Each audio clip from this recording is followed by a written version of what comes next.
Meu nome é Fábio Anjos, eu sou diretor da Rexbit, que é criadora e gestora da Rádio Bitcoin. E hoje a gente está fazendo um programa especial, a rádio está itinerante hoje, estamos usando o canal do Rafael Lima, Ideias Radicais. A nossa ideia era fazer no nosso, mas a gente resolveu de última hora fazer no canal, no próprio canal do Rafael, então estamos inovando bastante hoje. E a ideia é a gente fazer uma entrevista com o Rafael sobre Bitcoin e sobre outros temas. A gente quer fazer uma entrevista bem variada, falando de anarcocapitalismo, de economia, de política e de Bitcoin. Então, Rafael, boa noite. Obrigado por ter aceitado o convite da Rexbit e da Rádio Bitcoin.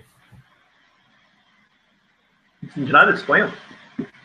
Cara, se você tivesse falado, eu tô tomando água aqui, mas tudo Quer dizer, não, eu falo hábito que ela vai achar que eu sou um pinguço, né? Mas não sei por que eu desenvolvi esse hábito de nos hangouts ter alguma coisa assim. O pessoal que quiser mandar pergunta pode usar o evento do Facebook ou colocar aqui mesmo no próprio canal aqui do Rafael, Ideias Radicais. Então, a primeira pergunta é sobre um vídeo que você postou sobre o Bitcoin e o fim do Estado. Você realmente acredita que o Bitcoin pode acabar com o Estado ou ele teria um poder para reduzir o Estado? Ele pode tornar o Estado, ele pode tornar isso inviável, porque o grande problema dele é o financiamento, né? Não tem como você ter um Estado sem pagar contas e de maneira geral não funciona. E o que é, como eu falei no vídeo, a ideia interessante da Bitcoin não é necessariamente a estrutura do Bitcoin em si, ou até a blockchain não é necessariamente uma coisa inteligente, mas eu acho que o ponto-chave é a ideia de ex-transações financeiras que a gente pode fazer que ninguém tem como ver. E é isso. E porque toda tributação exige, para você tributar alguma coisa de maneira não claramente tirânica, você tem que ter mais ou menos uma ideia do valor daquilo que você está tributando. Se você não tem acesso a isso, não tem como você fazer isso de maneira viável. E a outra coisa que eu já pensei, agora não lembro particularmente se eu coloquei naquele vídeo ou não, mas é que eu pensei, peraí, qual que seria o efeito assim, no orçamento nacional se o centro de São Paulo, assim, varejo, adotasse Bitcoin? Qual que seria a queda de arrecadação em bilhões? Você não precisa quebrar a arrecadação em 100%. A arrecadação caiu agora, não sei em quantos por cento, mas já está criando uma crise assim, sem precedentes no orçamento do governo. E se você corta mais 5%? Uma coisa vai acontecer o suficiente para muita gente lá em Brasília começar a surtar. E se você consegue 10%, se você consegue que bancos consigam dar um chuncho lá dentro e fazer todas as operações internas deles em Bitcoin. Você tem cortes de arrecadação um atrás do outro e eu acho que eventualmente a coisa vira aquela bolha aquela bola de neve que não tem como conter. E ela me parece o tipo de tecnologia que é como, digamos assim, o WhatsApp. Você tem 5% das pessoas usando, 10%, 15% e pula para 100%. E depois de um tempo você é aquele babaca que não tem. E daí você é meio que obrigado a ter porque todo mundo tem. Então eu não acho que é o jeito, só que existem vários jeitos, e nas brincadeiras da minha cabeça eu acho que vai ser uma conjuntura de vários fatores juntos. Agora é um poder muito grande, de uma ideia muito interessante de, vem cá, e se a gente fizesse transações financeiras sem intermédio? E se a gente criptografasse isso tudo? E daí você tem implicações extremamente interessantes. Eu acho que isso é uma grande força por trás dessa ideia, não necessariamente a manifestação técnica dela, que está evoluindo bastante, inclusive. O governo não teria como pôr a mão nas transações de Bitcoin, só no momento em que alguém quisesse converter, por exemplo, o Bitcoin para uma moeda fiat, como real. Mas mesmo nisso você tem as transações pequenas, assim, eu não sei se você já Alagoas, né? Não, eu sou de Sergipe, moro em Aracaju. Sergipe, isso, agora eu confundi, sim, Aracaju. Eu não sei se já foi para o interior ou não sei como é que é aí, mas aqui no Paraná eu já fui para o interior algumas vezes, e quando você vai, assim, 100 quilômetros para longe de uma capital, esse sistema de arrecadação deixa de funcionar, porque você está usando um papel moeda que é o real, mas não tem ninguém observando o que está realmente acontecendo. Então, a evasão fiscal é fantástica, assim, o que você consegue fazer. Assim, no mercadinho, pega o que você quer e acabou. Tem, então, mesmo que você ainda dependa do real de certa forma para fazer, assim, sei lá, a sua popozinha não quer aprender a usar Bitcoin. Mas a maioria das pessoas nas pequenas transações não é muito taxável. Você tem que pegar isso mais no grupo. E quando o grupo consegue fugir, você perde o quê? Queda de 50% na renda do governo. Não tem, não existe manual deles de como lidar com isso. Perder 50% da arrecadação. Mas você acha que o governo, para compensar essa arrecadação com o ganho de mercado do Bitcoin, não começaria a atacar outros tipos de impostos, por exemplo, não diretamente ligados a, por exemplo, a conversão real Bitcoin, ou aumentar imposto, por exemplo, sobre imóveis, sobre outras coisas, para Possível, a poder compensar? Não, desculpa, eu te interrompi. Então, a minha pergunta é se o governo não aumentaria outros impostos para poder compensar a perda de arrecadação com a entrada ou com o ganho de mercado do Bitcoin. Eu acho que ele provavelmente vai tentar fazer isso porque é o que eles sabem fazer. Os eventos recentes mostram que é isso que eles sabem fazer, então é a alternativa deles. Mas é uma alternativa que acaba se derrotando, porque você tem a transação em Bitcoin, que não tem taxação, e você tem a transação em real, que tem uma taxação de 20%. Aí tem uma queda de arrecadação e eles falam, não, então esse 20% agora a gente sobe para 40%. Bom, vocês acabaram de aumentar o incentivo para as pessoas fazerem transações em Bitcoin. É que nem aquela... É meio que assim, pensa num reinado medieval, assim, em corte. Você tem o rei, e daí alguém discorda do rei e o rei manda matar.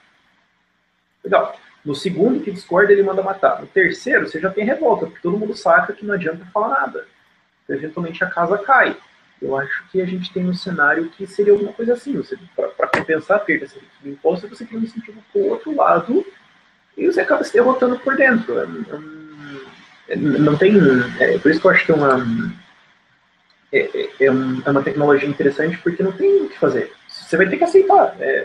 As lâmpadas foram inventadas e agora as fábricas de vela vão quebrar. Não há estratégia. Eu já pensei por alguns dias, assim, pensando, não há estratégia. A melhor é desligar a internet. É a única estratégia válida que eles têm. Você acha também que o governo poderia tomar uma atitude mais radical com o Bitcoin, tipo querer proibir, como estão querendo fazer com o Uber em São Paulo? Hoje saiu a notícia de que o prefeito vai sancionar a lei para que o Uber não seja legalizado na cidade, que é eles podem tentar. Um absurdo. Eles podem tentar, a questão é se eles vão conseguir. Maconha é proibido. E daí? E daí? A gente web existe, criptografia existe, você pode proibir Bitcoin. Existem o quê? Mais 3.800 coins diferentes. E você tem a Dash ainda, que é a antiga Darkcoin, que tem um sistema de criptografia inteligentíssimo por trás, que derrota aquele rastreamento de blockchain que foi o que usaram para pegar o Silk Road. Então, eles podem tentar proibir. Por exemplo, teve esse ano, eu acho que foi esse ano, foi obrigatório no imposto de renda declarar se você tinha bitcoins. Ninguém declarou. Usamos o quê? Quer dizer, o governo sabe que ele foi fraudado. Ele vai fazer o quê? Checar os computadores de todo mundo? É difícil. Não tem. Eu acompanho, já vi vários vídeos do seu canal e vejo que você tem uma postura, comparando com outros anarcocapitalistas, um pouco menos radical. Você concorda com essa visão minha dos vídeos que você faz, do seu trabalho, ou você acha que não, que está todo mundo dentro de um mesmo patamar de radicalidade? Eu acho que eu sou muito mais ladino nos meus argumentos em grandes aspectos, porque muitas coisas que é um segredo aberto é que eu sou mágico profissional. Então, eu sou muito versado na arte de distrair e fazer alguma coisa. Então, ao invés de falar alguma coisa muito abertamente, tem jeitos que você pode falar isso de maneira muito mais sutil. Então, ao invés de eu partir para um confronto direto, usando palavras fortes, ficando nervoso, usando tons, frases, atacar pessoas, eu prefiro fazer uma estratégia que é a mesma coisa, só que você não percebe que é. Porque se você olhar os meus vídeos, não existe nenhuma defesa do governo. São só ataques. Só que os ataques são os ataques que as pessoas vão ouvir. Não adianta você lançar um argumento muito bem feito se a pessoa não está disposta a cogitar ele. Então, às vezes, você tem que entrar intelectualmente pela porta dos fundos, que é o que eu faço, que eu digo que é ser um pouco ladinho no argumento. Agora, o ódio pelo Estado, o desprezo total, é o mesmo. E isso transparece em alguns vídeos, assim, que às vezes acontece alguma coisa. Teve um vídeo em especial que as pessoas falam que foi o melhor vídeo, que alguém me perguntou sobre, alguém falou que, mas os liberais querem que os pobres morram, uma coisa assim, e eu estava falando da não coerência moral da pessoa, quer dizer, isso é violência, mas não pode, isso aqui é violência e pode. Isso. Não há coerência. E eu realmente aponto a discordância, o erro naquele argumento, e não vi que eu realmente gravei com muito da cara, porque quando eu vi aquele texto eu falei, não, vou gravar assim mesmo. Mas é só que eu sou mais ponderado no sentido que eu modifico um pouco do jeito que eu falo alguma coisa pensando em como vai ser ouvido, mas eu não modifico o teor. O que algumas pessoas confundem e às vezes parece, porque é uma estratégia de discurso bem sutil, mas o que algumas pessoas acham é que eu estou saindo da posição de um libertário anarcocapitalista total para encontrar alguém no meio do caminho. E não é isso. É que eu estou tentando encontrar essa pessoa e fazer ela vir para cá. Só que o que parece às vezes é que a galera é mais radical mesmo, e às vezes você só está com alguma coisa e você não consegue conter isso, entende? Às vezes parece que eles estão naquela posição deles disparando para todos os lados, e ninguém se aproxima. Enquanto a minha aproximação é um pouco diferente. Eu não estou abandonando a minha posição, mas eu estou meio que atraindo as pessoas devagarzinho na medida que elas vêm. É mais o estilo de abordagem que eu penso. Rafael, o pessoal tá reclamando um pouco do áudio. Talvez se você trocar o dispositivo aí, eu não sei se tá... Não, eu tô usando o meu microfone do notebook, talvez se me aproximar um pouco, a gente fica um pouco melhor. Pessoal, dá um a gente vai feedback ter aí. que demorar um pouco o feedback, porque isso aqui tem delay um pouquinho, mas deve funcionar. Deve dar uma melhorada aí. Exponho, vou estar expondo. Caso as pessoas não concordarem ainda, eu posso começar a gritar também, pode funcionar. É que eu geralmente gravo com um microfone, qualidade um pouco maior, mas por exemplo, eu não consigo fazer ele funcionar aqui e tudo mais, então tem que ser no microfone do notebook mesmo. Tá meio... Não, pra mim melhorou o volume do som. Continua chegando. O volume tá melhor. Já emendando aí a sua última resposta, o anarcocapitalismo parece uma utopia para muita gente, e tem gente que imagina que a gente vai sair desse sistema atual, que a gente é bem controlado pelo Estado, o Brasil tem um Estado extremamente inchado, e viraríamos magicamente anarcocapitalistas da noite para o dia. Qual seria a forma de atingir o anarcocapitalismo? Seria pouco a pouco combatendo o governo ou já virando as costas para o governo, ou seja, negando o governo, tentando viver de uma forma paralela?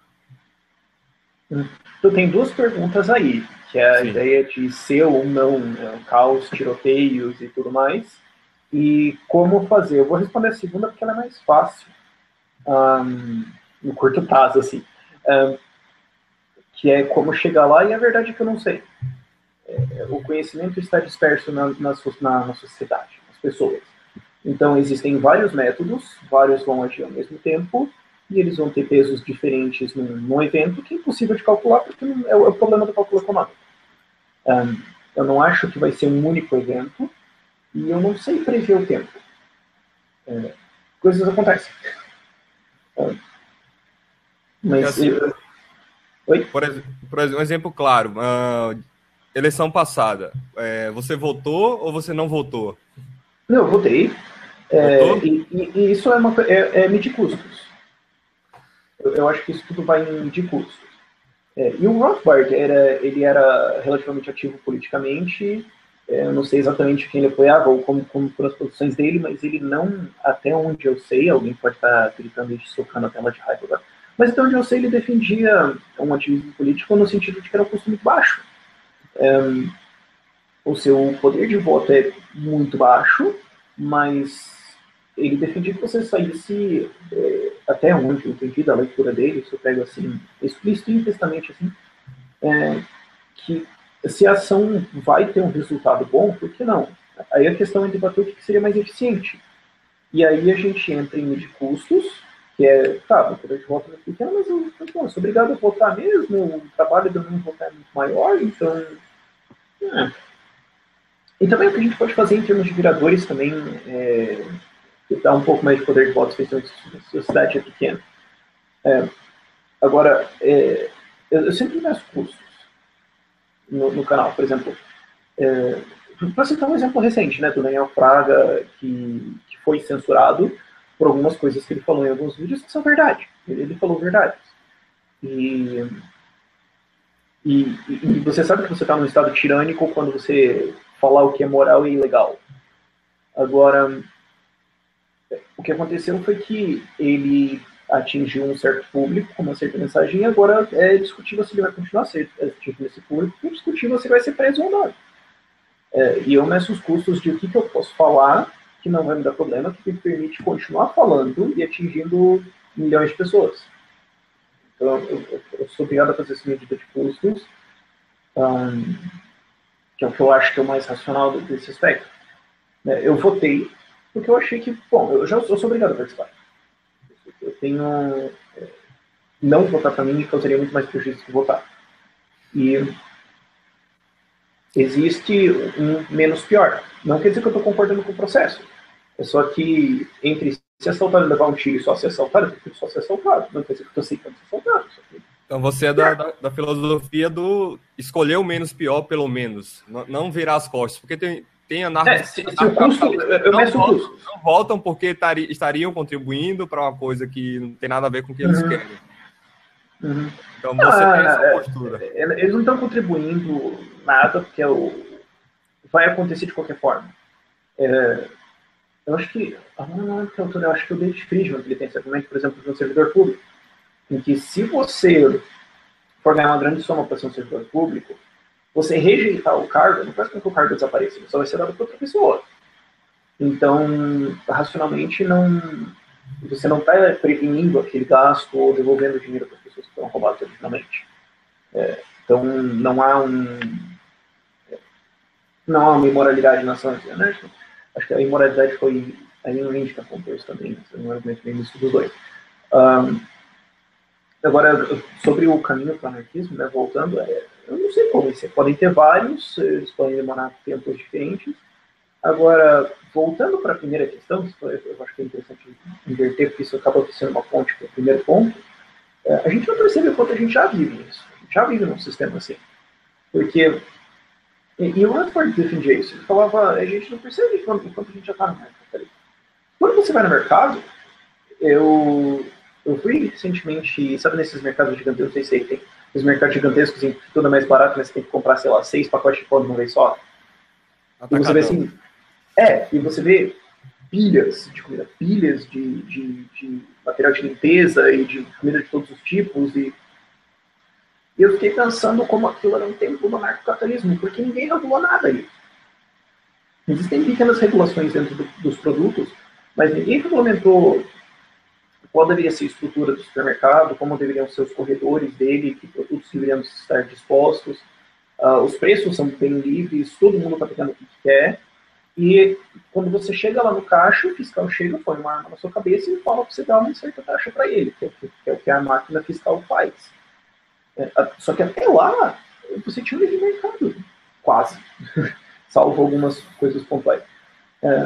Um exemplo de anarcocapitalismo muito fantástico, se você tirar só a dedução de impostos, é a App Store.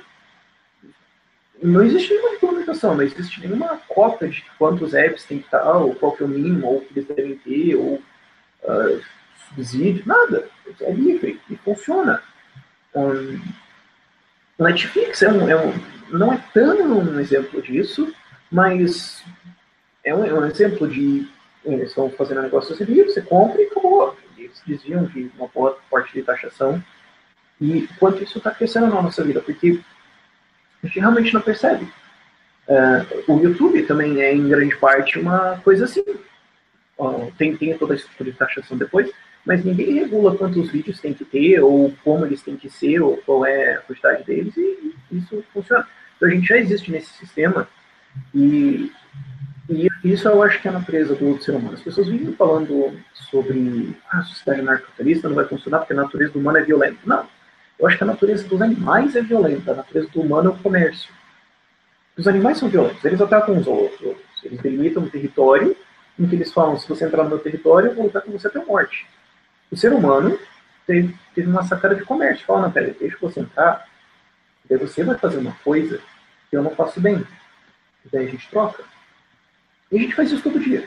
As nossas relações são assim, os relacionamentos são assim. É claro, eu dou do David Friedman também, que ele fala que, infelizmente, os relacionamentos amorosos são por barganha, porque eu não tenho uma moeda comum, eu tenho que achar alguém que quer o que eu tenho e que tem o que eu quero, então é por isso que relacionamentos não funcionam tão bem.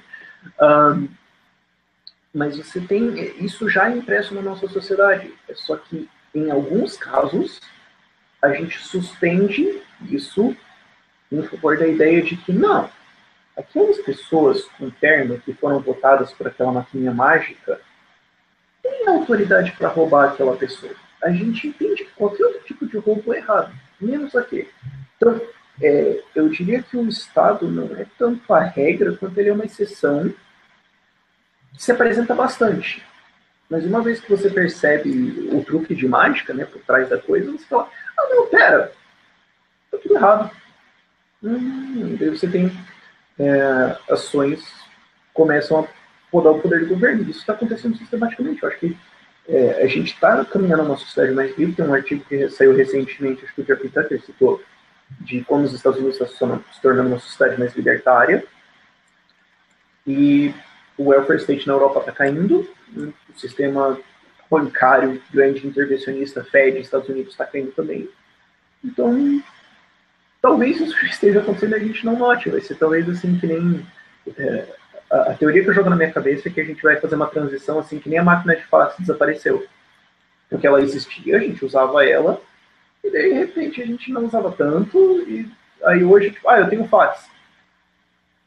E daí... Porque é burro, isso é uma tecnologia defasada. Assim como hoje a gente já está abandonando o telefone fixo. Eu não tenho mais um telefone fixo, e as pessoas estão abandonando isso porque tem volta. E tem um componente de violência, mas a gente vai encontrando um jeito de desviar disso. E o que vai sobrar? Vai sobrar mais ou menos o que a gente tem agora. Eu gosto muito da visão do Rothbard tinha também dessa questão, que ele fala...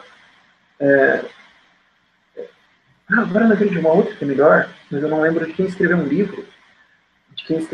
Mas era um livro, acho que se situava no Canadá, assim, tinha uma grande nevasca, e todos os funcionários públicos do país ficavam presos dentro dos prédios, era uma história assim, e a sociedade demorava, 3 semanas para notar que isso aconteceu, porque era não, o governo colapsou e ninguém notou. Então, as coisas continuaram, a gente só, o cara que tem que coletar impostos não vem? Não, foda-se, eu não continuo fazendo o que eu estou fazendo. Eu só não me lembro exatamente da citação do livro agora, infelizmente. Aí agora eu não tenho que me afastando agora da câmera, mas, enfim, voltei. Tá, vamos falar agora um pouquinho de política, de governo. A gente sabe aí que tem vários motivos aí, vários pedidos de impeachment para a presidente Dilma. E qual deles você acha que vai vingar e por quê? Não sei, tem 18 vezes. Ou se vai vingar, né? Não sei. Se vai vingar ou se vai vingar. Eu acho que vai. Eu não acho que a Dilma tem mais 4 meses, não. O movimento... Eu estou acompanhando... Eu adoro o antagonista nesse sentido. Eles dão bem esse background do que está acontecendo que os jornais não falam. Como, por exemplo, o fato que o Lula está sendo investigado lá em Portugal. Tem links fantásticos dele com a corrupção lá em Portugal. nenhum fio dos jornais aqui. Mas o plano, pelo que eu entendi, é ter uma votação rolando em 15 a 20 dias. Então eu acho que a Dilma não tem mais 4 meses, não. A vontade, todos os elementos já caíram juntos. E até um fundador do PT pedindo impeachment. Quer dizer, daqui a pouco o Lula até entrega ela. E qual dos pedidos não sei qual deles vai vingar, até porque são 18, então a última vez que eu olhei, talvez sejam 19 agora, não sei. Mas, de maneira geral, na política o argumento não importa, importa a vontade do cara que está votando. Então, se ele quer votar para ferrar o outro, ele vota. O papel que está entre isso, que ele vai votar a favor ou contra, é uma mera consequência que ele vai tentar justificar na cabeça dele depois. Então, se você olhar assim, o Fernando Collor foi um fio de elba essa história, mas ele caiu porque ninguém queria mais tá, tchau, plaque. E pode ser que seja alguma coisa assim. Eu acho que, de maneira geral, quando você está falando em política, o argumento não importa, e sim a vontade. O político vai ouvir a vontade das pessoas e ele vai tentar jogar tudo de volta com algum argumento qualquer que colhe. E que colar para ele tá bom. E essa notícia agora do rebaixamento do Brasil com relação à credibilidade aí para empréstimos e investidores, Você acha que é mais uma gota d'água?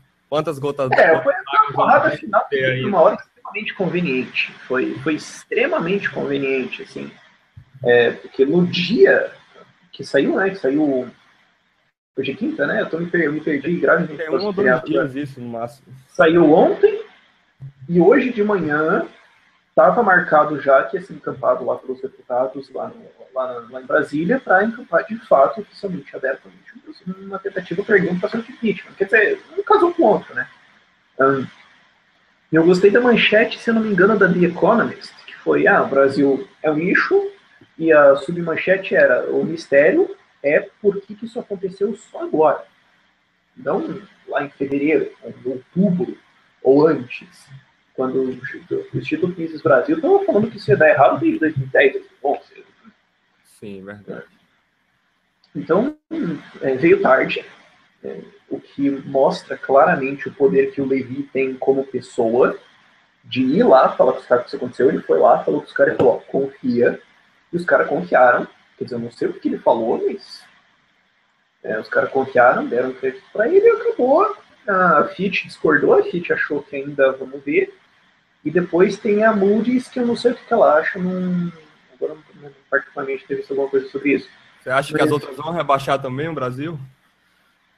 Mas o rebaixamento, eu vi. Algum jornalista teve a cara de falar isso, e falou óbvio, que foi falar que o que a SP fez foi oficializar o que já era oficial.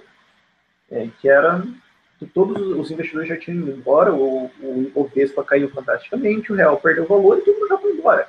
O SP chegou meio que para apagar a luz, sabe? De alguma coisa que o mercado já sabia. Agora, a questão é mais se isso vai desencadear, como eu falei no vídeo que eu lancei ontem, se vai desencadear aquela série de vendas, porque vários grupos de investimento só podem investir em lugares com rating de investimento. Então, agora a questão é se isso vai desencadear uma vendona e se você vai agora ou vai depois. Acho que essa é a questão que restou. De resto, não tem nenhuma surpresa aí. Pode bem ser um dos pregos finais no caixão, se bem que ainda tem gente para ser presa na Lava Jato, ainda tem algumas coisas que podem acontecer nos próximos 10 dias que podem ser ainda mais ridículas, não se sabe.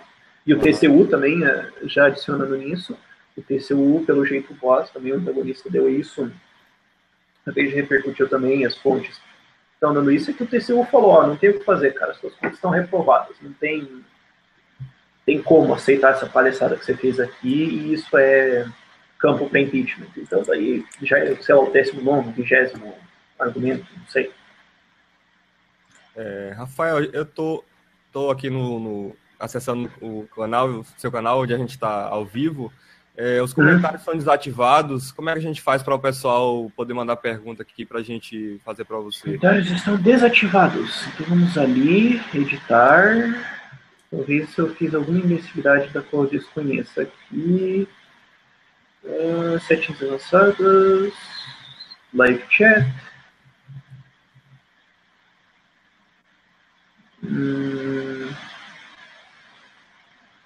Não estou encontrando exatamente onde que eu posso ter feito alguma coisa incorreta aqui. Mas a gente... Vamos lá, eu vou mandar o número de WhatsApp da Hexbit para o pessoal mandar as perguntas. Pode mandar para o WhatsApp 79-9105-8575. E aí a gente vai fazendo as perguntas aqui para... Se quiser repetir para a galera... Vamos lá, repetindo, WhatsApp 79-9105-8575.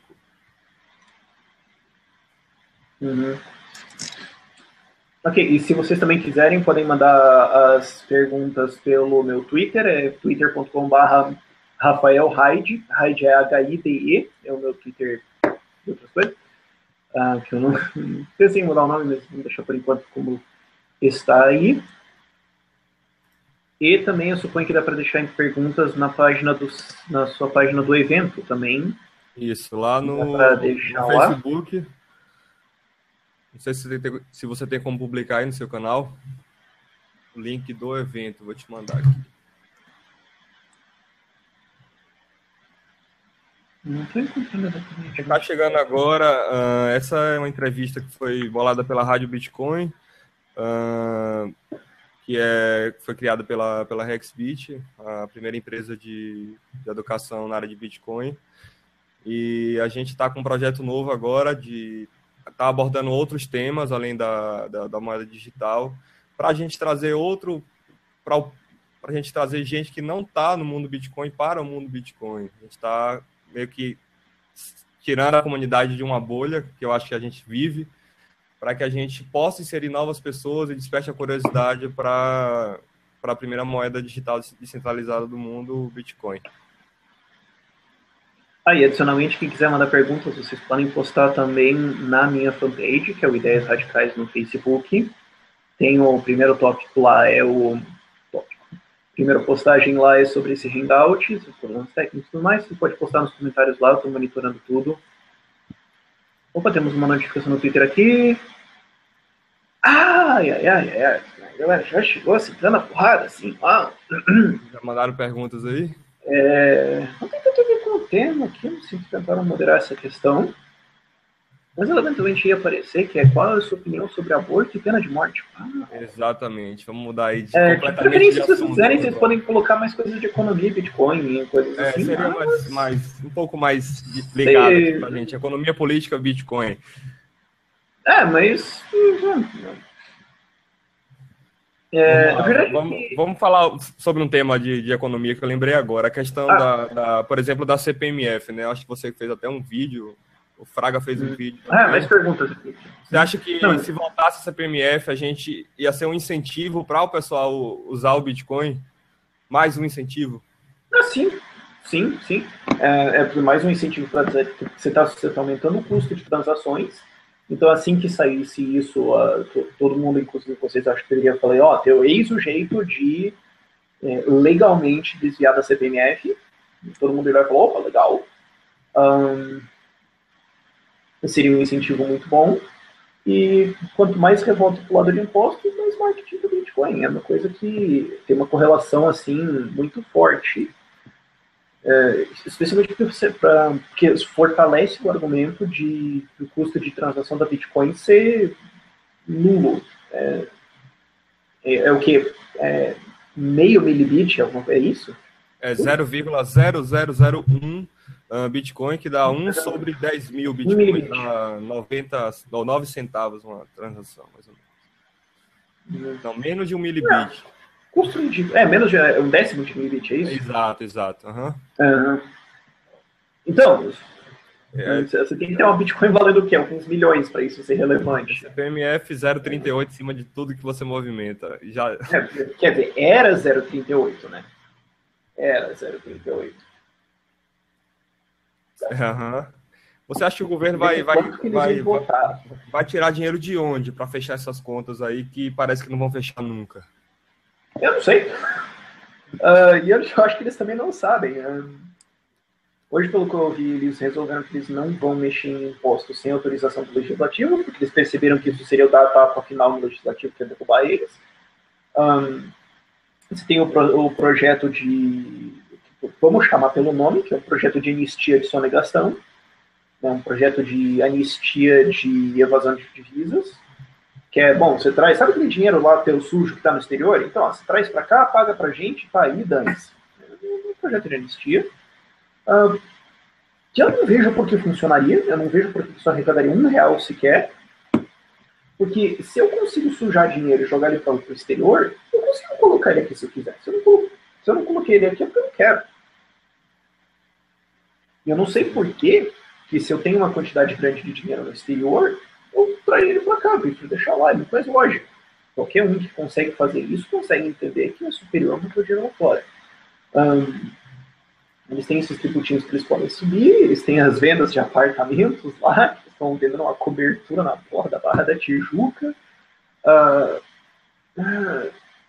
Não sei, e pior que é um déficit de 30,5%, o que dá 0,5% do PIB, né? E daí quando você coloca juros em cima do ano que vem, sobe para 8,8% do déficit do PIB, uma coisa assim. Não fecha, essa conta não fecha. Os funcionários públicos já estão tomando calote também, né? Tem muita gente que não está recebendo. Já começou no Rio Grande do Sul, já tem outros estados, pelo jeito que eu ouvi, que estão parcelando. Parcelando. Tá caindo casa, e não tem o que fazer, enquanto isso, hoje sai a notícia que a Dilma está comprando colher de prata de trezentão. Você viu essa? Que o Palácio do Planalto, pelo jeito, está comprando uma prataria nova para o jantar, alguma coisa assim. E tinha, assim, umas travessas de R$3.000, colher de R$300. Aí você olha e fala, por 39 ministérios, custa o quê? 400 bi, alguma coisa assim. Não fecha. Não tem o que fazer. Ela já ameaçou cortar os ministérios, mas não cortou ainda, depois... Não, ela não ameaçou cortar, porque ela fez exatamente o que eu falei que ela ia fazer no meu vídeo. Eu previ, desculpa, né? Mas ela chegou a ameaçar agora por pouco tempo, depois mudou de ideia, não cortou, não disse por que não cortou, continua com os ministérios e aí está rolando. O que ia acontecer, na verdade, é que ela falou de cortar ministérios, e eles falaram, não, na verdade o que vai acontecer é que o Banco Central vai perder o status de ministério, mas continua tudo igual. Esse ministério vão virar secretarias dentro desse ministério, e a gente cortou 5 ministérios com o mesmo orçamento. Quer dizer, uma palhaçada gigantesca. O povo está pagando, então... E o problema é que você tem depois o INSS explodindo. Parece que não tem como extrair mais do povo. Não tem. Eu lancei um vídeo... Sim, eu lancei um vídeo... não aceita mais nenhum imposto, além do que está pagando. Tipo, conseguiram chegar no limite. Sim, e eu soltei um vídeo hoje que eu estava falando que o que importa não é a alíquota, porque às vezes as pessoas falam, não, mas o Brasil a alíquota é muito baixa, se você for ver na Dinamarca, a alíquota é 88%, fala uma bosta, louco assim, mas na Europa você tem a alíquota de 30%, 40%, na Dinamarca você tem 50%, se não me engano, só que a questão é 50% de quanto? A produtividade brasileira, isso eu gravei um vídeo hoje, cadê? Eu tenho uma anotação aqui, tá bom, cadê? Isso são as anotações para fazer... Tá aqui. A produtividade por hora trabalhada nos Estados Unidos, um trabalhador americano trabalhando 1 hora produz em média $67. Na Suíça é 50, na Nova Zelândia 37, na Grécia, que tá fodida, 32 e o Brasil é 10. Ah, gente, é menos que a Grécia ainda. A gente é 1/3 da Grécia. Essa eu não sabia. Quer dizer, não tem. A gente tem tudo para quebrar, 27, então. Né? Você pode taxar 90% disso. Não dá dinheiro. Não adianta você ter alíquotas de imposto europeias numa economia Zimbábue. Você não vai arrecadar. Você acha que vai começar, depois que a economia, eu acho que a economia vai começar, vai ter que se abrir, vai ter que diminuir o imposto para poder sair disso? Eu acho que chegou nesse ponto, porque não tem mais saída. Esgotou. E a população agora, como eu já falei, acho que uns 3, 4 vídeos, aparece uma vitrola quebrada sobre isso às vezes. A população agora ouviu, peraí, tem essa história aí de reduzir o governo. Pô, essa é nova. Sabe, é o novo bêbado do bar. Pô, esse cara é o novo bêbado aí, ele tá falando uma ideia nova.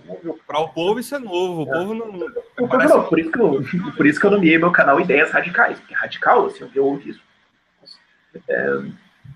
Que bom. Mas eu acho que a alternativa agora, você tem o PMDB falando disso, tem o Renan Calheiros falando disso, você tem agora os institutos liberais disparando por todo lado, e se a maior chance, eu diria, historicamente no Brasil, a maior chance da gente ter uma reforma liberal é agora. Pode não acontecer. Agora, nunca foi tão provável quanto hoje. É o que eu diria. Tem uma pergunta aqui do Douglas Boldrini. Rafael, qual o caminho para a sonegação, que seria o caminho de matar o governo por inanição? O que você acha que seriam... quais seriam os efeitos práticos da sonegação para matar o governo estadista? Douglas Boldrini. É o que a gente está vendo agora, só que mais. Porque agora o que aconteceu foi que as empresas ficaram muito melhores em sonegar, né? Conforme a taxa de imposto foi subindo, a curva de Laffer atuou. Eu vi esse gráfico, eu acho que foi até algum questão do PT que postou isso para defender, mas era assim, a arrecadação do governo, o gasto do governo, e daí o déficit, e o superávit. O superávit fazia isso e caía para baixo de zero. Por quê? Porque a arrecadação desacelerava. Por quê? Porque é a curva de Laffer. Conforme a arrecadação sobe, a galera fica melhor em sonegar. E conforme a competitividade do Brasil caiu, né, isso eu também falo, parece uma vitrola quebrada nos meus vídeos, é que a gente está competindo com todos os outros países. Então, a partir do momento em que uma operação aqui fica um pouquinho mais chata do que fazer essa operação na Bolívia, o cara cata as coisas para a Bolívia. Claro, não vai para a Bolívia, ele vai para o Chile. Mas ele pode ir para outros países que estão melhorando mesmo. Costa Rica está fazendo um trabalho fantástico. Guatemala. E quando você tem uma empresa nova, você pode olhar e falar, vamos instalar no Brasil? Não, sou louco. Então, você tem esse efeito acontecendo. Agora, ele perguntou qual que é a melhor estratégia? Ele perguntou qual é a estratégia ou o que aconteceria? Ele perguntou quais seriam os efeitos práticos da sonegação para matar o governo. Os efeitos práticos seriam isso, acabou a renda. Não tem o que fazer, e se a gente tentar catar mais imposto, a gente vai arrecadar menos. Então, não há escolha. E o que vai acontecer com o funcionário público? O cara que recebe aquele salário todo mês, que tem a estabilidade, o que vai acontecer com esse pessoal? Bom, eu acho que vai ter uma fila de emprego bem grande na frente do McDonald's. E eles vão ter que fazer alguma coisa. Eles vão eventualmente ser demitidos, ou o Estado vai chegar em um estado em que ele é insolúvel, e daí você vai ter o que você vê no Rio Grande do Sul, ou você vai ter, como tem previsto em Constituição, quando o Estado fica insolúvel, o termo? Eu acho que é insolúvel. Quando que não dá certo, aí sim você pode demitir funcionários públicos. Daí vai começar um rapa. E aí a economia pode estar aberta para essas pessoas empreenderem ou não. Se ela tiver, essas pessoas vão para o mercado privado, algumas sim, algumas não. Se ela não tiver, vai ficar todo mundo desempregado. Tem outra pergunta aqui do Kleber Freitas. Você acredita que o governo pode dar calote em alguém para fechar as contas e em quem é que tomaria esse calote? Não, mas ele já está fazendo isso. Já está dando. Já está dando um calote. O que é a pedalada fiscal? Um calote no BB, na CEF, na Caixa Econômica Federal, no BNDES, na ordem de 60 bilhões de reais. Ele está dando um calote no Minha Casa Minha Vida, ele está dando calote no FIES. Ele está atrasando pagamentos para servidores de todos os tipos. Ele está dando todos os calotes assim, seletivamente. Será que o último vai ser o Bolsa Família? Não sei. Não tem. Porque a grande base de sustentação de voto do governo, o pouco que resta de popularidade... Mas, na verdade, já teve agora, eu lembrei, já teve um calote. O Bolsa Família já tomou um calote. Ele não é reajustado. Certo. A inflação sobe e o Bolsa Família não. Ele ainda está em R$77, alguma coisa assim. Sim, outra pergunta aqui do Rodrigo Perini. Porque você tem, aliás, isso é uma coisa importante de ver, que é como as estatísticas enganam. Não, eu que interrompi isso. Continua. Eu sou assim. Eu interrompo todo mundo. É uma coisa que eu tentei treinar, mas a inflação agora, oficial, vai ser 10%. Quer dizer que a real é mais. Só que se você vê na estatística da inflação, você tem lá preço do fertilizante, preço da máquina agrícola, preço do... Agora, vamos falar da inflação que importa para o pobre miserável no interior do Tocantins. Alimentos e serviços. E energia. Essa está muito acima de 10%. Então, o Bolsa Família vai ser reajustado em 15%? Não, então tomou um calote. Efetivamente tomou um corte. Como o Milton Friedman falava desde o tempo da avó dele, que a inflação é um imposto sutil. Você não percebe quando é um imposto, mas é um imposto. E a gente está tomando ele agora também, com esse 10%, vai dar 10% de inflação esse ano, uma coisa assim. Vamos ver ainda. Pergunta agora do Rodrigo Perini. Por que não foi divulgado por vocês a petição pró-impeachment, nem por algumas pessoas oposicionistas do Facebook? Ele está questionando por que vocês, donos de canais e gente que tem páginas no Facebook, não divulgou. Não deu tempo de eu gravar isso hoje. Não deu tempo de gravar, então ele está lhe cobrando aqui que você grave uma coisa da petição pró-impeachment. Eu não queria fazer um vídeo, eu pensei em fazer um vídeo só 30 segundos falando, tá aqui e tal, mas eu acho que isso merecia um vídeo assim de no mínimo 6, 7 minutos falando, olha, eis os argumentos, eis o que aconteceu, eis porque não é golpe, explicar um pouquinho mais. E gravar um vídeo desse e tudo mais leva quase 1 hora, e hoje foi um dia louco, ontem também, então eu tive tempo para gravar isso. Às vezes isso acontece. Desculpa. Não, tranquilo. Outra pergunta porque esse visual aqui também é resultado dessa conjuntura atual. Eu tenho várias perguntas aqui também, então depois dessa aí, deixa eu pegar umas aqui. Deixa eu ler uma aqui do Sérgio Yamato. Ele pergunta, ele fala que você defende que pagar imposto é errado, mas por outro lado é totalmente inviável, por exemplo, construir infraestruturas como estradas, etc. Ou seja, quem que vai construir as estradas? Ele está falando aqui que só negar imposto, uma pessoa que só nega imposto e usa, por exemplo, a infraestrutura que é fornecida pelo governo.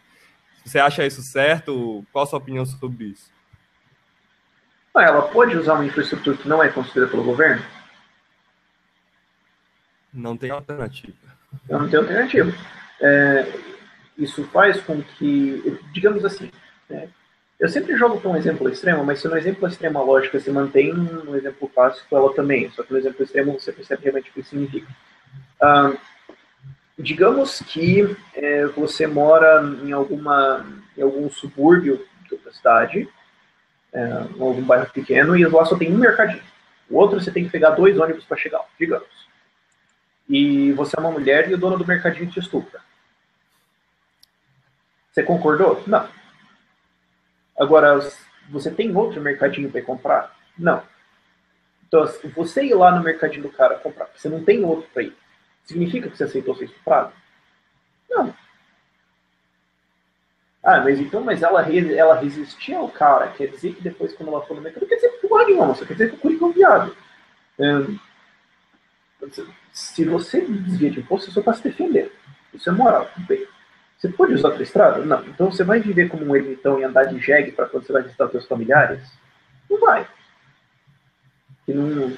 Porque você fazer isso é de novo aquele caso do servidor público, que é você usar ou não a estrada, não faz com que ela deixe de existir.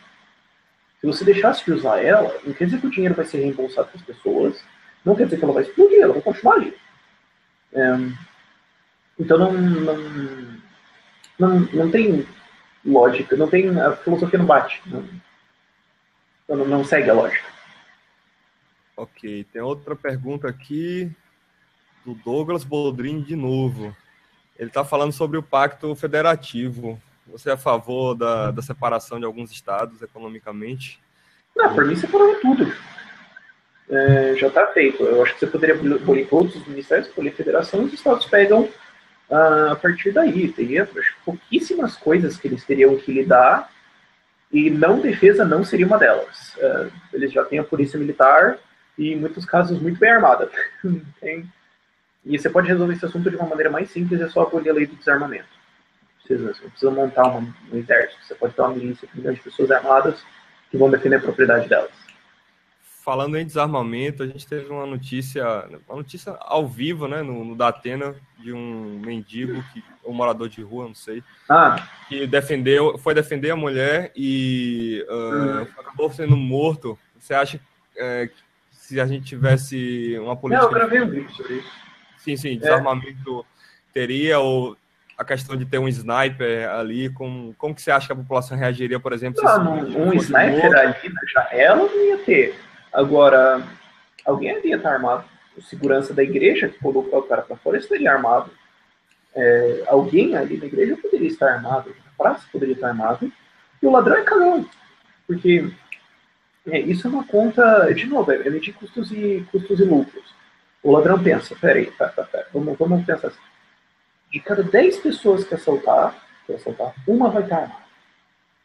E a cada 10 pessoas armadas que assaltar, só 5 vão reagir. Então eu preciso me preocupar em 20. Só que eu assalto 40 pessoas por dia. Então não vale a pena. O cara vai ter que arranjar um emprego. Quando todo mundo pode estar armado e você não sabe, você não arrisca. Então, e mesmo, isso é um daqueles argumentos estilo Molino também, e mesmo que não fosse isso, não existe defesa moral de porque o Estado devia perder você de ter uma arma. Mas eu tenho algumas perguntas aqui no Twitter, se eu puder cobrir elas. Tá. Leia algumas perguntas aí agora.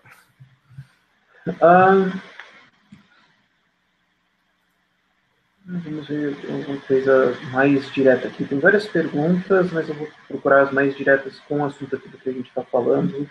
Todos os outros aqui eu vou responder eventualmente, mas... tem duas boas aqui. A primeira é do André, não é só André. O que você acha de uma democracia direta através de tecnologia? Eu já vi alguém falando isso quando a democracia do iPad, né? Se todo mundo tem um iPad, todo mundo consegue votar, se precisa de deputado. Tecnicamente falando, tem uma lógica esse pensamento, mas o problema não é a representatividade, sim a ideia... O Daniel Fraga fala isso, eu estou tentando encontrar um jeito de falar isso, sim, parece que eu sou um louco que quer explodir todo mundo, mas a democracia é uma forma diferente de ditadura. É uma forma diferente onde você decide o que eu vou fazer para outra pessoa. E nenhum dos dois pode não consentir. Então, não é aceitável. Aliás, até seria pior, porque daí o interessante de você ter um sistema de deputado, senado e um presidente que pode vetar tudo é que é muito difícil deles fazerem alguma coisa. É muito difícil de mudar. Mas para eles fazerem alguma coisa ruim também é difícil. Agora, o grupo não tende a ser muito inteligente. Então, se você deixasse assim liberado, eu não sei que leis que a galera ia passar e jogar em cima das outras pessoas e se resolvam ainda. Então, não é uma muito inteligente.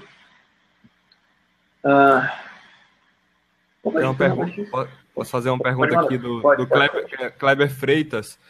Ele pergunta: como convencer os pobres de diminuir o Estado se, para isto, teriam que ser diminuídos os benefícios que o Estado fornece para eles? É uma pergunta que, na verdade, eles não teriam escolha, né?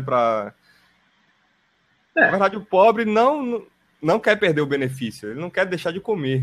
É verdade. Isso bate numa outra pergunta que eu ia também mencionar, que às vezes que me perguntam se eu sou gradualista, se eu acho que deveria ter uma reforma gradual ou se deveria ser tudo agora. Agora eu quero que o Estado acabe para amanhã. E a resposta é que eu quero que acabe para amanhã, mas se para amanhã alguém chegar com, olha, a gente vai acabar com o ICMS, você aceita? Eu aceito. Quer dizer que eu concordei com o resto? Não. Mas se o Estado quisesse fazer de trouxa e se reduzir, eu vou ajudar ele a descer do morro bêbado o dia inteiro. Se ele precisar daquele empurrãozinho para tropeçar, eu tô lá, pode contar comigo. E nesse aspecto, eu acho que o jeito inteligente é você cortar o Bolsa Família por último. Eu acho que vai ser a última coisa que vai acontecer, o corte do Bolsa Família, e vai ser um corte bem doloroso assim, para a população. E como você acha que poderia manter a população se alimentando, cortando o Bolsa Família, ou seja, dando emprego a essas pessoas pouco a pouco para poder retirar isso? O mercado gerando emprego. Você pode tornar ele inútil. Você não começa cortando ele. Até porque se você olhar, e isso parece político pra caralho de dizer, mas se você olhar o gasto do Bolsa Família é muito pequeno. No orçamento federal ele é pequeno. Se você cortar o gasto com universidades públicas, você vai começar muito mais dinheiro. Então você começa privatizando a universidade pública. Você começa privatizando outras coisas. Você começa cortando ministérios. E isso vai liberando a economia e enriquecendo as pessoas. Ao ponto que as pessoas vão ver que isso funciona. E você pode deixar para cortar o Bolsa Família lá por último, porque ele é pequeno. essa coisa, os cortes que estão acontecendo agora são muito assim, cortar o cafezinho da reunião. Quer dizer, você tem uma Nike e a Nike encontra dificuldades econômicas por algum motivo. E daí os executivos falam, já sei, a gente vai cortar o cafezinho. Não vai resolver, é um negócio pequeno. Tem que começar falando dos produtos, da estratégia de marketing, uma coisa grande. Porque no Brasil é a mesma coisa. Você quer falar de cortar, você vai começar a querer falar de. Você vai começar falando de cortar educação, orçamento gigantesco. Saúde, isso pode ser utilizado. Eu gostaria que acabasse. Por mim, privatiza tudo para amanhã e acabou.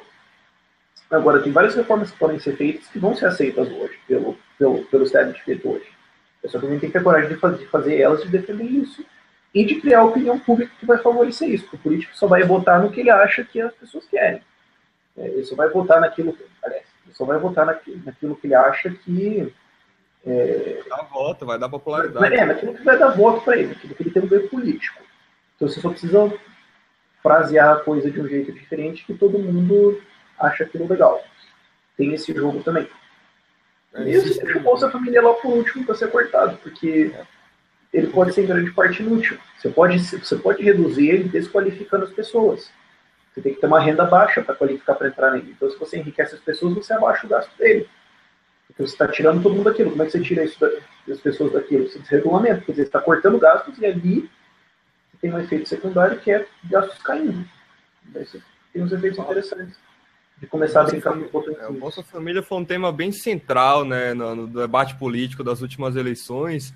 E parece que quanto mais se prometia ampliar o Bolsa Família, mais o cara ganhava votos. Por exemplo, a Marina prometia, por exemplo, o 13º do Bolsa Família, e o PT sempre insistiu em dizer que ampliou o Bolsa Família, mas ele nunca comentou dos números de quantas pessoas saíram do Bolsa Família, né?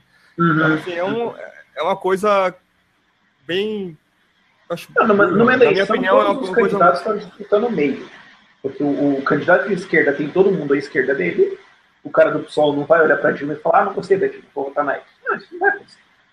E o Aécio já tem todo mundo do voto à direita dele, então eles estão brigando pelo meio. Aí vira uma briga de quem é mais o meio. Aí acaba descambando quem vai subir o Bolsa Família mais. Bom, o Brasil tem trocentos partidos. Quantos partidos o Brasil tem de direita? Defina a direita. Hã? Defina a direita. E só. Esse é o problema. Porque, dependendo do jeito... Eu tenho um vídeo longo para canal sobre isso, que é sobre a definição de esquerda e direita. E a verdade é que não importa. Todos os partidos no Brasil são estatistas. Exatamente. A discordância deles é em tamanho, em grau e forma. Mas não em sim ou não. Mas tipo um partido que se aproxime mais das ideias de um mercado com menos impostos, de uma economia mais livre. Qual o partido que mais se aproximaria disso? Não tem. Não tem. Esse partido novo que tá saindo aí. Eu ia falar no novo, mas é que ele vai ganhar um registro pelo jeito quinta-feira. Tem um partido, a Rede de Marina, que não tem quase nenhuma inovação. A parte do melancia, né? Verde por fora, vermelho por dentro, né? Mas exatamente. O novo é o que tem para hoje. Eu já fui no evento deles e é o que tem para hoje. Podia ser melhor, mas podia ser muito pior. Essa é a melhor coisa em termos de liberalismo que o Brasil já vai ter visto em toda a história dele. E, curiosamente, esse é o tipo de coisa que vai fazer assim, pessoas gritarem. Mas, curiosamente, eu acho que o partido que mais está perto do liberalismo hoje não é o PSC, que ano passado eles chegaram falando de liberalismo, eles davam para ver que eles nem sabem que eram esses, mas eu acho que é o PP. Porque, embora um bom setor deles esteja envolvido na Lava Jato, uma corrupção, o Von Hatten, lá do Rio Grande do Sul, é do PP, se eu não me engano. Não é? O holandês, né? Ele é do PP. Você tem alguns caras ali dentro que têm bandeiras liberais interessantes. E eles destoam muito fortemente do partido. Então, coincidentemente, é ali que a dissidência deles que faz com que... Mas ali você tem uns caras interessantes. Me dá sua opinião sobre o polêmico Bolsonaro. Que ele já viu uma entrevista dele em que ele comenta sobre o Estado mínimo e ele fala muito sobre a questão do desarmamento, né? Que ele é militar, não é isso? Então, o que é que você acha do polêmico Bolsonaro?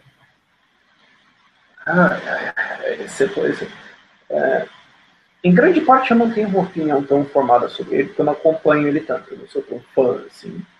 Ele está encampando a batalha contra o desarmamento, que é admirável. Se ele conseguir vencer isso, ele vai ter um efeito muito bom.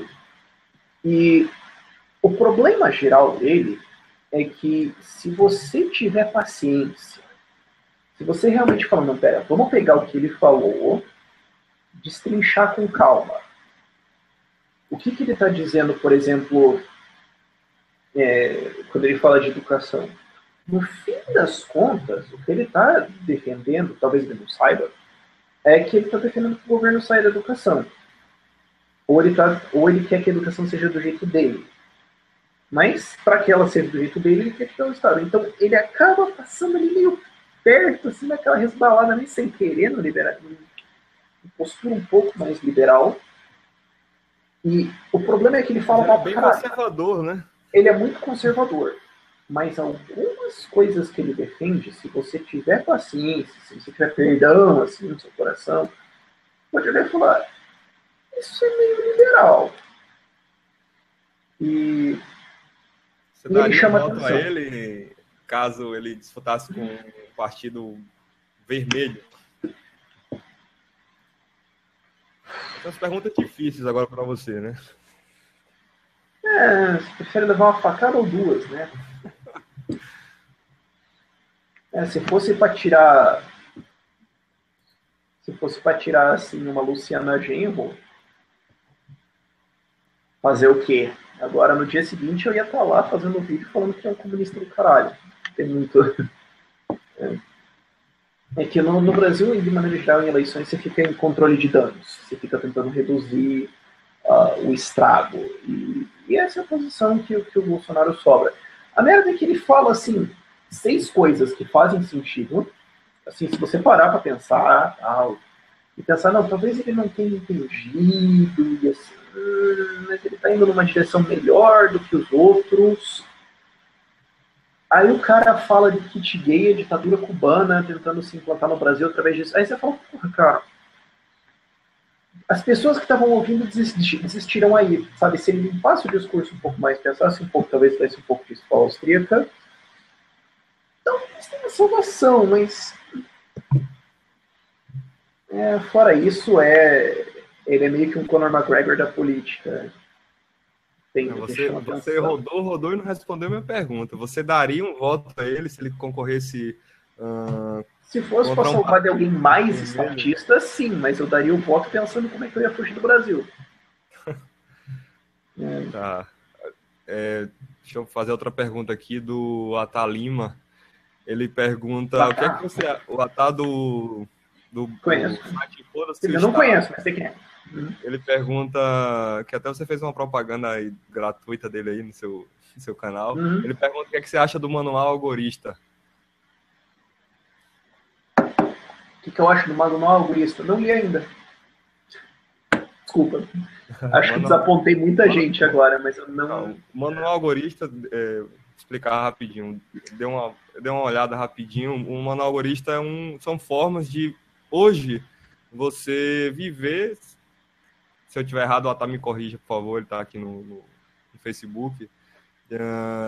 O mais paralelo possível ao Estado, ou seja, negando a existência. Eu penso a proposta geral do algoritmo.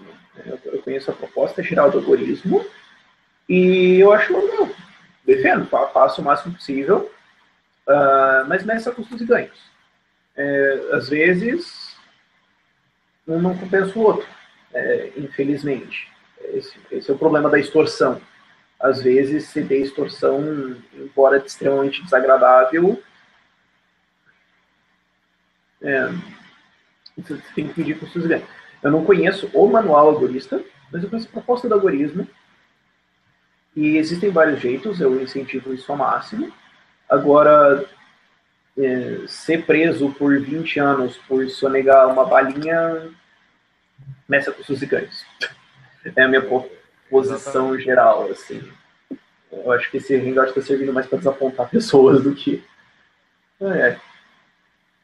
Bom, o Atá tá recomendando que você dê uma olhadinha aí no manual dele. Tem A várias lista de leituras está opções. muito longa. Nossa, agora eu tenho 20 mil pessoas me perguntando: você leu isso?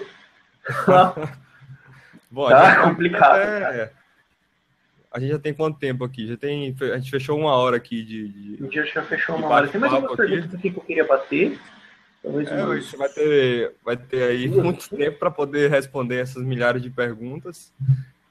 Foi bem bacana o nosso papo, bem descontraído, informal, bacana, inesperado, porque ia ser no nosso canal, na Rádio Bitcoin. E acabou Pode sendo baixar seu canal. esse lá Ótimo. que não tem problema. A gente vai pegar esse vídeo, vai jogar lá no nosso canal. Queria convidar o pessoal para conhecer o canal da Rádio Bitcoin. Quem não conhece Bitcoin e quer conhecer Bitcoin, entra no site da gestora da Rádio Bitcoin, que é a Hexbit. Aqui, ó, aqui atrás. hexbit.com.br. Lá você encontra cursos, informações, notícias, tudo sobre Bitcoin você encontra lá. Queria agradecer ao Rafael pelo bate-papo, pela entrevista. E acho que começamos com o pé direito na questão da abertura da rádio para outras ideias que não sejam exatamente o Bitcoin, mas que, de certa forma, são ligadas ao Bitcoin, não tem para onde correr. A política e a economia sempre vão estar ligadas ao Bitcoin, porque é uma coisa que mexe, queira ou não queira, nessas áreas. E a gente está aí programando outras entrevistas na rádio, a questão do empreendedorismo também, que é uma coisa interessante, para estimular o crescimento da economia, do mercado, etc. Então, a gente está vindo aí com várias novidades. E, Rafael, muito obrigado e foi uma honra participar aqui com você no seu canal, que está bombando. Esse é o vídeo número 100, se você não sabe. Você tinha 99 vídeos. Ah, é? Esse é o vídeo número 100 do seu canal. Não. Se eu não estou enganado. Não, eu tenho 106. Não, pera, tem vídeo fechado. Quando eu olhei, hoje de manhã tinha 99. Se você gravou uma tarde, pode ser que então hoje saiu o vídeo 100, desculpa, foi em cima desse. Então somos o vídeo 100. Não foi dessa vez. Mas talvez por dentro. E vamos falar em público, que eu queria propor isso aqui em público para as pessoas cobrarem depois. A gente podia fazer um hangout conversando sobre altcoins. Não só sobre a Bitcoin, mas sobre as outras que estão aparecendo. Ripple, Ethereum, Dash. Pegar elas um pouco e destrinchar. O que você acha? Sim, claro. Tem muita gente na comunidade Bitcoin que entende bastante de altcoin. A gente pode convidar para fazer uma mesa redonda. Acho que seria legal. Acho que elas merecem audiência assim. Um fato pouco sabido. Porque ninguém tem paciência para somar essas porra.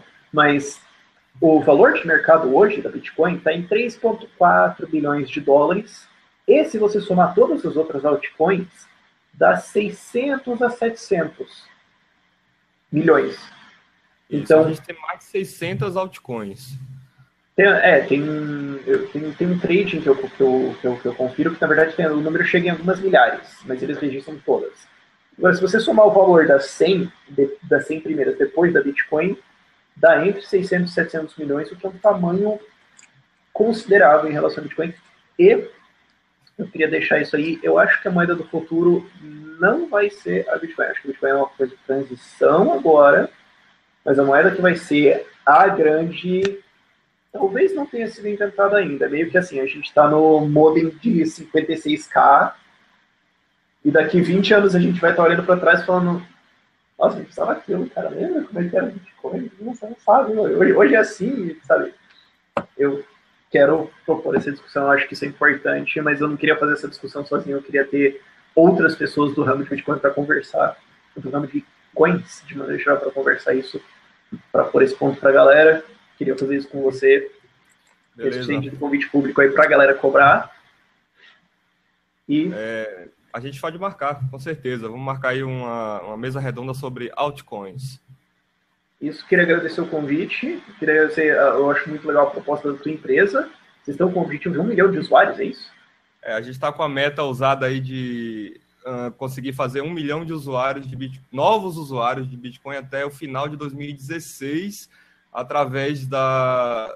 A gente tem um curso, né, em vídeo em português, a gente quer fazer esse curso em mais 5 idiomas, E a gente quer lançar para o mundo aí para ver se a gente consegue fazer 1 milhão de usuários até dezembro de 2016. Então a gente precisa da ajuda de todo mundo. Muito ambiciosa a meta, mas muito boa. É bem ambiciosa. Queria congratular vocês, especialmente por estarem aí.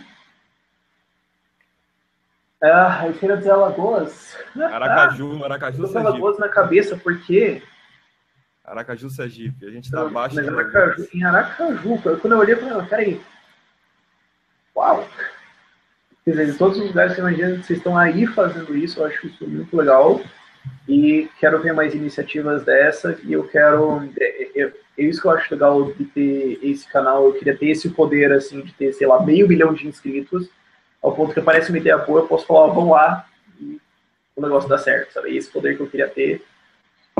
E a gente está até lançando essa semana. A gente tem um mapa bitcoin.com.br que a gente tentou cadastrar todos os pontos que aceitam Bitcoin como forma de pagamento aqui no Brasil.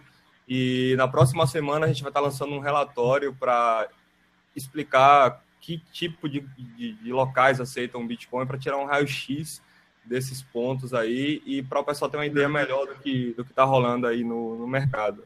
A gente quer que o Bitcoin seja usado como moeda realmente, como que ela seja presente no nosso dia a dia.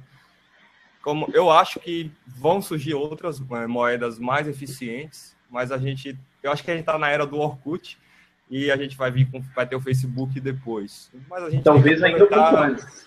Então, mas o Orkut éramos felizes enquanto tínhamos o Orkut e vamos dizer que felizes também com o Facebook. Então, vamos aproveitar essa época agora do Bitcoin.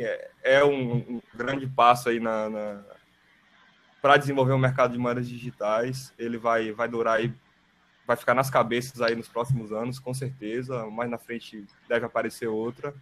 Então, a gente acredita nesse potencial e quando aparecer outra moeda tão interessante quanto, a gente vai vai tentar ajudar, vai tentar fazer com que o mercado cresça. Esse é o propósito da Hexbit. Ok, Rafael? Muito obrigado. Muito legal. Desejo todo sucesso para vocês e quero emprestar a força que eu puder para ajudar vocês aí, qualquer outra iniciativa do tipo também. Beleza. Você está com o curso aí da gente em vídeo, depois dá um feedback aí pra gente. Vamos ver isso aí. Tá em live, ninguém viu nada. Tá ao vivo aqui. Vocês não viram isso. Pensem no número de 1 a 20. Era 17. Pronto, a galera já esqueceu. Ok, mas, Rafael. Um abraço. Boa noite. Valeu, boa noite. Boa noite a todo mundo. Tchau, tchau. Boa noite a todo mundo. Tchau.